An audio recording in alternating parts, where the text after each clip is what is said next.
আসসালামু আলাইকুম। আই এখন রান্না করছুম দে সুরি উনি ইয়া লইট্ট উনি দিয়ে রে ফুতাবাইন সিমের বিচি অর্থাৎ উগ্গ পাতিল বসাই দিই। পাতিলের মধ্যে দিয়ে দিলাম ওই কি হয় দে তেল দিয়ে দিয়ে দিলাম দে পেঁয়াজ এনের ভাজি এরে দিয়ে দিলাম হলুদ আর হলুদ লবণ মরিচ অর্থাৎ ধনিয়া ধনিয়া দিলে অর্থাৎ শুটকির তরকারির মধ্যে ধনিয়া দিলে ভালো না লাগে।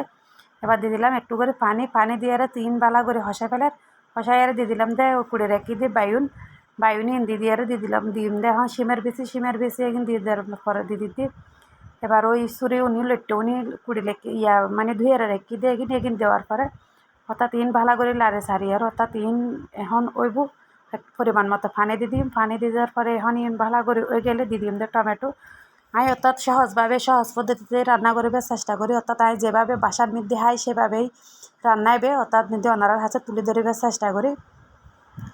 আর হতাইন যদি অনারাত ভালো লাগে তাকে আর রান্নাইন যদি ভালো লাগে তাকে সাপোর্ট করিবেন।